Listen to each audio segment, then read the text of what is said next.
अस्सलाम वालेकुम। Mohammad Javed Khan, assistant professor of chemistry, government post graduate science college Quetta, आपकी खिदमत में फिर से हाजिर हूँ नए लेक्चर के साथ। जैसे मैंने आपसे वादा किया था कि मैं आपके लिए फ़र्स्ट ईयर की जो पहला चैप्टर है जिसे हम कहते हैं स्टोइकियोमेट्री, आपके लिए मैं आसान करने वाला हूँ। अभी कुछ छोटे छोटे डिफिनेशंस है जो कि मैं आपको सिखाना चाहता हूँ, उन्हीं डिफिनेशंस को मैं आगे चक्कर बोर्ड में यूज़ करने वाला हूँ। जैसे मैं अपने से पहले वादा कर चुका हूँ कि स्टोइकियोमेट्री को उस वक्त आप सीख सकते हो जब आपके पास 4 टर्म्स का सीखना आपके लिए ज़रूरी है। जैसे मोल क्या है, एवोगैड्रो नंबर क्या है, मोलर मास क्या है, मोलर वॉल्यूम क्या है, उसके मैं ऑलरेडी लेक्चर बना चुका हूँ, ऑलरेडी वीडियो बना चुका हूँ, यूट्यूब पे अपलोड कर चुका हूँ। और उसके बाद उसी मोल और एवोगैड्रो नंबर की बुनियाद पर जो छोटे छोटे प्रैक्टिस थे वो भी मैं फाइनलाइज कर चुका हूँ, प्रैक्टिस भी आपको करके दे चुका हूँ। उन्हीं चीज़ों को भी आहिस्ता आहिस्ता हम स्टोइकियोमेट्रिक कैलकुलेशन में यूज़ करने वाले हैं। ठीक, अब हम इस स्टेज तक पहुंच चुके हैं कि स्टोइकियोमेट्री है क्या। स्टोइकियोमेट्री है क्या, स्टोइकियोमेट्री का प्रोनाउंसिएशन किस तरह होगा, या ये लफ्ज़ 2 लफ्ज़ों का मजमुआ है, इसका मतलब क्या होगा, इसकी डिफिनेशन क्या होगी, इसके अंदर हमारा टारगेट क्या क्या चीज़ें होंगी, 1 बाय 1 आहिस्ता आहिस्ता करके मैं ये सारी चीज़ें आपको बताने वाला हूँ। काइंडली मेरे चैनल को सब्सक्राइब भी करें, ज़्यादा से ज़्यादा शेयर भी करें। मैं सीक्वेंस पे चल रहा हूँ, मैं आपके लिए फ़र्स्ट ईयर ऐसे आसान कर दूंगा कि आप अंदाज़ा भी नहीं कर सकोगे, जितना आसान आप सोच भी नहीं सकोगे, उससे भी ज़्यादा मैं आपके लिए स्टोइकियोमेट्रिक कैलकुलेशन ईजी करने वाला हूँ। तो अब मैं आपको स्टोइकियोमेट्री की डिफिनेशन और उसके कनेक्टेड कुछ छोटे छोटे डिफिनेशंस है जो आपके जहन में होने चाहिए। ये अक्सर स्टूडेंट उसमें कंफ्यूज होते हैं। जैसे सबसे पहले नंबर पे मैं यहाँ पे ऑलरेडी कुछ मटेरियल लिख चुका हूँ ताकि हमारा वक्त बचे और आप जल्द अज जल्द उसका सामना कर, जल्द अज जल्द आप उसको याद रख सको। जैसे लफ्ज़ मैंने क्या लिखा है, स्टोइकियोमेट्री, इसका प्रोनाउंसिएशन कैसे होगा, स्टोइकियोमेट्री। ये अक्सर स्टूडेंट इसमें कंफ्यूज होते थे, कोई इसको स्टोइकियोमेट्री कहता था, कोई क्या कहता था। अब आजकल माशाल्लाह हमारे टेक्स्ट बुक में इजीली इसका प्रोनाउंसिएशन दिया हुआ है कि आप इसे कैसे प्रोनाउंस करोगे, स्टोइकियोमेट्री। कैसे प्रोनाउंस करोगे, स्टोइकियोमेट्री, ये इसकी प्रोनाउंसिएशन हो जाएगी, ये इसका स्पेलिंग हो जाएगा। स्पेलिंग में भी अक्सर स्टूडेंट कंफ्यूज होते हैं, STOICHIOMETRY, स्टोइकियोमेट्री। ये असल में ग्रीक वर्ड है। ये क्या है, ग्रीक वर्ड है।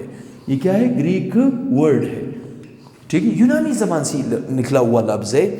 स्टोइकियोमेट्री 2 लफ्ज़ों का मजमुआ है। एक लफ्ज़ है स्टोइकियोन, एक लफ्ज़ क्या है, स्टोइकियोन, एक लफ्ज़ है मेट्रियोन। ठीक, एक लफ्ज़ क्या है, स्टोइकियोन, दूसरा है मेट्रियोन। स्टोइकियोन का मतलब क्या है, एलिमेंट्स। मेट्रियोन का मतलब क्या है, मेजरमेंट। इसका मतलब है कि इस चैप्टर के अंदर हमने एक्चुअली एलिमेंट की मेजरमेंट करनी है। क्या करनी है, मेजरमेंट, पैमाइश करनी है कि कितना एलिमेंट हमने रिएक्टेंट में लिया, कितना हमारे पास प्रोडक्ट बना और कितना हमारे पास प्रोडक्ट बनना चाहिए। अगर इसकी मेजरमेंट हम सीखेंगे तो हमें किस मेथड की ज़रूरत पड़ेगी, स्टोइकियोमेट्री की ज़रूरत पड़ेगी। लिहाजा ये जो स्टोइकियोमेट्री का लफ्ज़ है ये 2 ग्रीक वर्ड से निकला है, स्टोइकियोन, दूसरा है मेट्रियोन। स्टोइकियोन का मतलब है एलिमेंट्स, मेट्रियोन का मतलब है मेजरमेंट। इसका मतलब इसमें हम एलिमेंट की मेजरमेंट करते हैं। दूसरा, अब हम आते हैं स्टोइकियोमेट्री की मुकम्मल डिफिनेशन की तरफ। किस तरफ आते हैं, मुकम्मल डिफिनेशन की तरफ, जो कि मैं ऑलरेडी आपके लिए वक्त बचाने के लिए यहाँ पे डिस्प्ले कर चुका हूँ। यहाँ पे ऑलरेडी डिस्प्ले कर चुका हूँ। कैसे, जब हम स्टोइकियोमेट्री को डिफाइन करते हैं, बहुत आसान, बहुत दिलचस्प डिफिनेशन है इसकी। देखिए, हम एक एक लफ्ज़ कोशिश करेंगे कि समझने की कोशिश करेंगे, हम एक एक लफ्ज़ को समझने की कोशिश यहाँ पे करेंगे। सबसे पहली बात कि स्टोइकियोमेट्री आपके पास क्या है, ब्रांच ऑफ केमिस्ट्री है। क्या है, ब्रांच ऑफ केमिस्ट्री है। ठीक, जैसे आप लोगों ने केमिस्ट्री के बहुत से ब्रांचेस पढ़े होंगे, ये जो स्टोइकियोमेट्री है ये भी आपके पास एनालिटिकल केमिस्ट्री का एक ब्रांच है। ठीक, बहरहाल हम एनालिटिकल केमिस्ट्री की तरफ इस तरफ नहीं जाएंगे, फिलहाल आप फर्स्ट ईयर की हद तक मैं इसको आपको सिखाऊंगा। ये केमिस्ट्री की एक ब्रांच है, ठीक, मतलब केमिस्ट्री की एक शाख है। इसके अंदर हम करते क्या है, इसके अंदर हम करते क्या है, which deals with the study of, which deals with the study of relationship, which deals with the study of relationship. इसके अंदर हम ताल्लुक का मुतालिया करते हैं। किसका मुतालिया करते हैं, ताल्लुक का।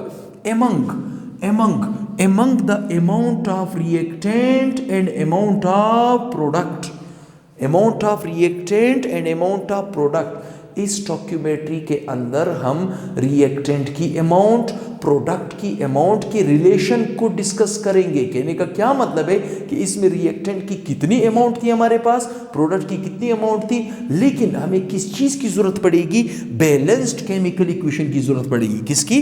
बैलेंस्ड केमिकल इक्वेशन की ज़रूरत पड़ेगी। इसका मतलब ये है कि इसके अंदर हमने रिएक्टेंट प्रोडक्ट किस में होता है, केमिकल रिएक्शन में होता है।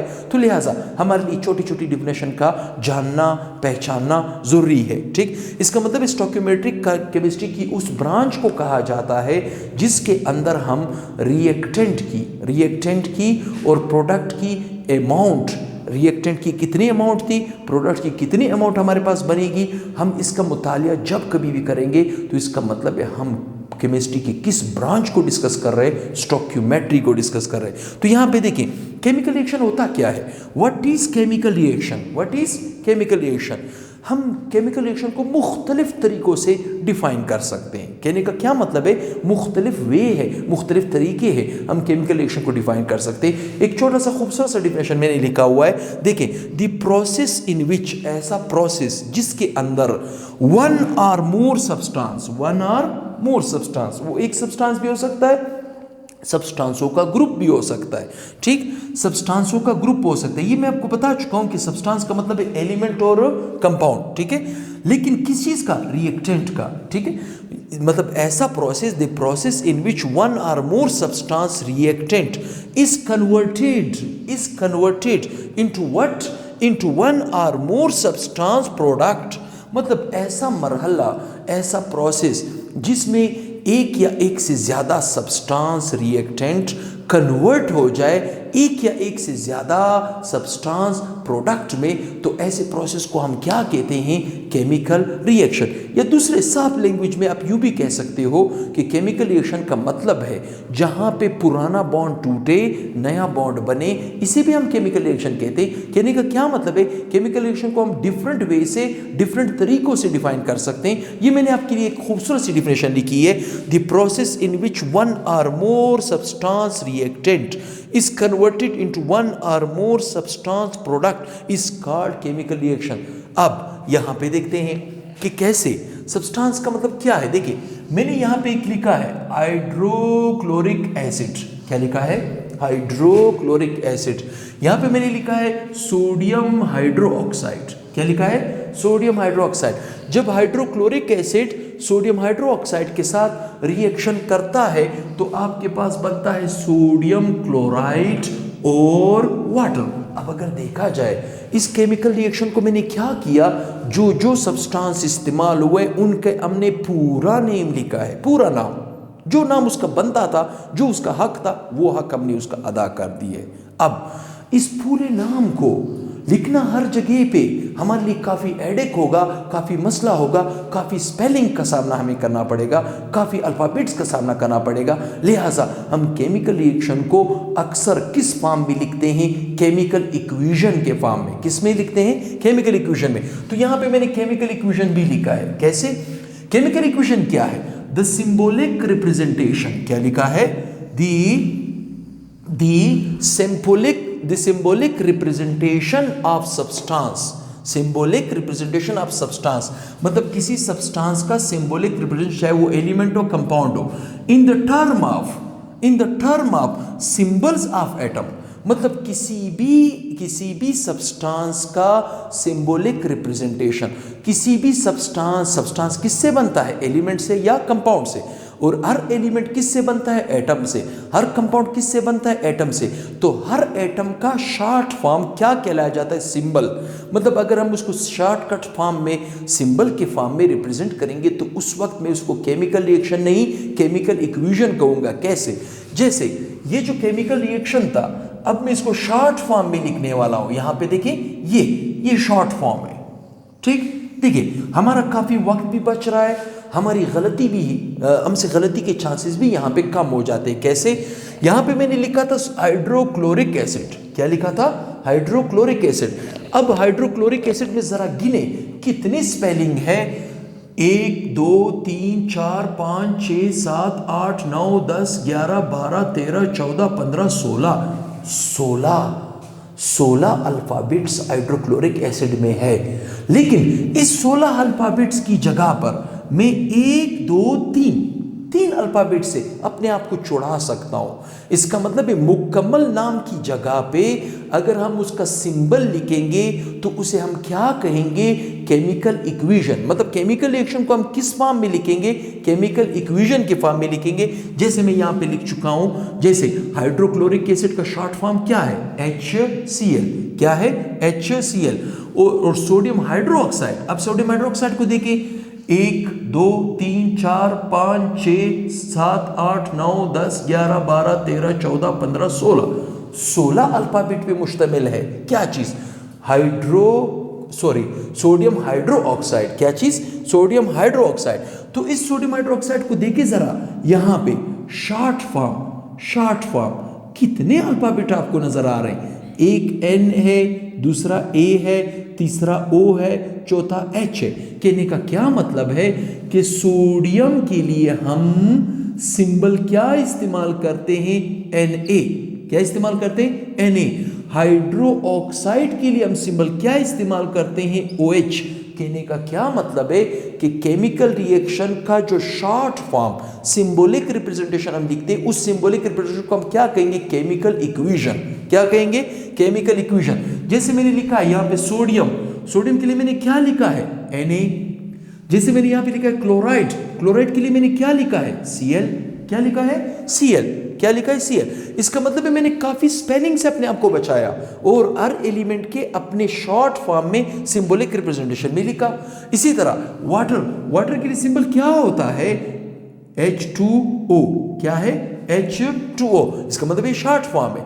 कहने का क्या मतलब है कि केमिकल रिएक्शन का जो शॉर्ट फॉर्म होता है, उस शॉर्ट फॉर्म को हम क्या कहते हैं, केमिकल इक्वेशन। क्या कहते हैं, केमिकल इक्वेशन कहते हैं। अब केमिकल इक्वेशन के अंदर कितने हिस्से होते हैं, या केमिकल रिएक्शन के अंदर कितने हिस्से होते हैं, ये भी आपको पता होना चाहिए। पार्ट्स ऑफ केमिकल रिएक्शन या इक्वेशन। केमिकल रिएक्शन 2 हिस्से होते हैं, एक कहलाया जाता है रिएक्टेंट। फर्स्ट नंबर पे कौन कहलाया जाता है, रिएक्टेंट। दूसरा क्या कहलाया जाता है, प्रोडक्ट। अक्सर स्टूडेंट इसमें भी कंफ्यूज होते हैं, इस चीज में भी कंफ्यूज होते हैं। जब भी उनसे पूछा जाए कि केमिकल इक्वेशन के अंदर रिएक्टेंट क्या होता है, तो अक्सर स्टूडेंट क्या कहते हैं कि 2 या 2 से ज्यादा चीजें जब आपस में मिलती है तो उसको रिएक्टेंट कहते हैं। नहीं, जरूरी तो नहीं है कि 2 चीजें मिले, एक चीज भी तो हो सकती है। लाइक ये मार्कर, अगर मैं इस मार्कर को 2 टुकड़े में कन्वर्ट कर दूं, तो पहले ये मार्कर क्या था, रिएक्टेंट। अब ये कैप और बॉडी में कन्वर्ट हुआ तो ये क्या हुआ, प्रोडक्ट। इसका मतलब है कि हर वो सब्सटेंस बेशक तादाद में एक हो या एक से ज्यादा हो, जो केमिकल रिएक्शन में हिस्सा लेगा उसे रिएक्टेंट कहा जाएगा।